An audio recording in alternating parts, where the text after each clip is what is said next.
آخرت کے دن کے 3 اسٹیجز ہیں. پہلا اسٹیج شروع ہوتا ہے آدمی کی موت سے. جو کوئی بھی مر جاتا ہے، من مات قامت قیامتہ، جو مر جاتا ہے اس کی قیامت شروع ہو جاتی ہے. آخرت کی زندگی کا پہلا اسٹیج برزخی زندگی ہے. برزخی زندگی آدمی چاہے کیسا بھی مرا ہو، جل کر راکھ راکھ ہو گیا ہو، اس کی راکھ فضاؤں میں مل گئی ہو، تب بھی وہ برزخی زندگی میں ہے. فرشتے اس سے پوچھیں گے من ربک وما دینک ومن نبیک.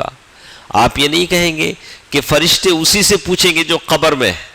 نہیں، اگر کوئی آگ میں جل کر راکھ راکھ ہو چکا ہو، پانی میں ڈوب گیا ہو، مچھلیوں نے اسے ٹکڑے ٹکڑے کر کے کھا لیا ہو، تب بھی وہ کیا ہوگا؟ پوچھا جائے گا.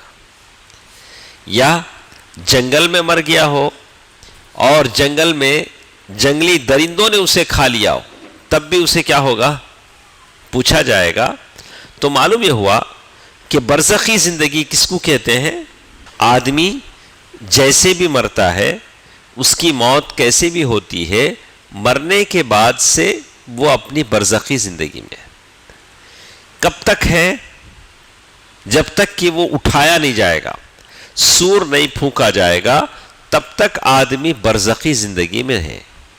برزخی زندگی میں کیا ہوتا ہے؟ اس کے پاس فرشتے آتے ہیں.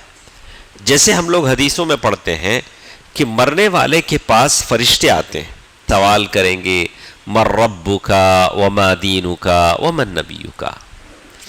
اگر وہ سوال کا جواب صحیح دے دیتا ہے تو اوپر سے آواز آتی ہے ان صدق عبدی، میرے بندے نے سچ کہا. افرشوا من الجنہ والبسوہ من الجنہ وافتحوا له بابا من الجنہ. اس کے لیے جنت کا بچھونا بچھا دو، جنت کے کپڑے اس کے پہنا دو، جنت کا دروازہ اس کے لیے کھول دو. اگر اس نے غلط جواب دیا، غلط جواب بھی کیسے دیتا ہے؟ کہتا ہے ہاں ہاں لا ادری، اے میں نہیں جانتا. اقول کما یقول الناس، میں تو ویسے بولتا تھا جیسے لوگ بولتے تھے، مجھے نہیں پتا.